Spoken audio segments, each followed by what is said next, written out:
pecahan desimal. Hai teman-teman, salam Neobi. Ada 3 hal yang perlu kita ingat tentang pecahan desimal. Yang pertama, mengubah pecahan ke bentuk desimal. Ingat ya, desimal itu pecahan yang memiliki penyebut 10, 100, 1000, dan seterusnya. Misalkan, mengubah 3/5 ke dalam bentuk desimal. Kita kalikan saja penyebutnya agar menjadi 10, 100, atau 1000. Nah, karena ini 5, berarti kita kalikan dengan 2. 5 dikali 2 sama dengan 10. Nah, pembilangnya juga kita kalikan 2 ya. Pecahannya menjadi 6/10. Terakhir, kita gerakan tanda koma pada pembilangnya. Coba lihat, penyebutnya adalah 10. Angka nolnya ada 1. Jadi, tanda komanya bergerak 1 langkah ke kiri. Ingat ya, setiap langkah muncul 1 nol. Dari pembilang 6, bergeser 1 langkah. Jadi, 0,6. Sekarang kamu coba ya, ubah contoh pecahan berikutnya. 7/25. 7 dan 25 kita kalikan dengan 4. Sama dengan 28/100. 100 angka nolnya ada 2. Jadi tanda komanya bergerak 2 langkah ke kiri. 1, 2. Benar, hasilnya 0,28. Bagaimana jika 1/8? Karena 8 sulit dijadikan 10, 100, ataupun 1000, jadi kita pakai cara yang kedua ya teman-teman. Cara keduanya itu pembilangnya dibagi penyebut. Jadi 1/8 menjadi 1 dibagi 8. Kita membagi dengan teknik pembagian akar. Karena 1 tidak bisa langsung dibagi 8, maka jawabannya menjadi 0, di atas sudah dikasih 0, di bawah juga kita kasih 0 ya. Menjadi 1 berubah menjadi 10. Sekarang 10 dibagi 8. Hasilnya 1. 1 kita letakkan di sini ya. 1 dikali 8 sama dengan 8. 8 kita tulis di sini. 10 dikurangi 8 sama dengan 2. 2 sama seperti di awal, kita ubah menjadi 20. 20 dibagi 8 sama dengan 2. 2 kita tulis di sini. 2 dikali 8 sama dengan 16. 16 kita tulis di sini. Jangan lupa ya kita kurangi. 20 dikurangi 16 sama dengan 4. 4 menjadi 40. 40 kita bagi dengan 8. Hasilnya sama dengan 5. Kita letakkan di sini ya. Lalu 5 dikali 8, hasilnya 40. Lalu dikurang. 40 dikurang 40, hasilnya 0.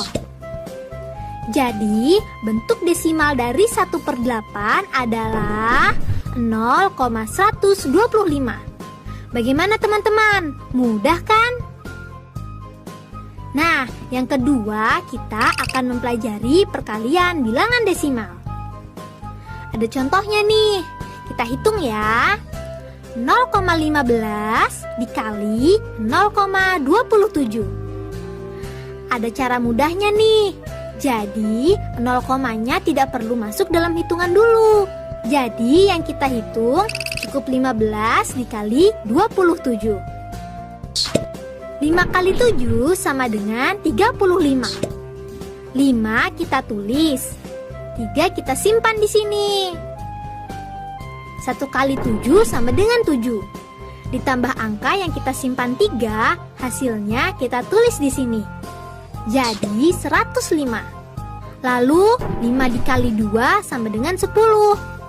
0-nya kita tulis. Yang satu kita simpan di atas. 1 dikali 2 sama dengan 2. Ditambah angka yang tadi kita simpan, yaitu 1. Hasilnya 3. 3 kita tulis di sini.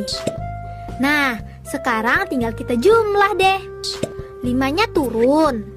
0 ditambah 0 sama dengan 0. 1 ditambah 3 sama dengan 4. Hasilnya 405. Eits, tapi belum selesai nih. Kita lihat dulu soal dalam bentuk desimalnya. Kita hitung ya, berapa total angka di belakang setiap koma. 1, 2, 3, 4. Ada 4 angka. Maka, koma bergerak ke kiri sebanyak 4 langkah. 1, 2, 3, 4. Kita bantu dengan 0 ya. Jadi jawabannya adalah 0,0405. Yang ketiga, pembagian bilangan desimal. Supaya lebih mudah, kita gunakan aturan pembagian pecahan ya. A per B dibagi C per D sama dengan A per B dikali D per C. Lihat contoh ini ya. 8,64 dibagi 3,6. Kita ubah ke bentuk pecahan. 864 per 100 dibagi 36 per 10. Bisa menjadi 864 per 100 dikali 10 per 36. Kita coret 864 dan 36. Masing-masing kita bagi 36. 864 dibagi 36 jadinya 24. Dan 36 dibagi 36 sama dengan 1. Supaya lebih ringkas, kita jadikan seperti ini. Sekarang kita coret silang antara 10 dan 100. Masing-masing dibagi 10 ya. 10 dibagi 10 sama dengan 1. 100 dibagi 10 hasilnya sama dengan 10. Supaya lebih ringkas, kita jadikan seperti ini. Nah, sekarang coba dikalikan antara pembilang dengan pembilang dan penyebut dengan penyebut. Hasilnya 24 per 10. 24 per 10 kita ubah lagi ke bentuk desimal menjadi 2,4. Jadi, hasil 8,64 dibagi 3,6 adalah 2,4. Mudah kan teman-teman? Supaya lebih paham, ulangi dengan contoh yang lainnya ya. Nah, itu tadi hal-hal yang perlu kita ingat. Diingat-ingat ya. Be smart, be happy.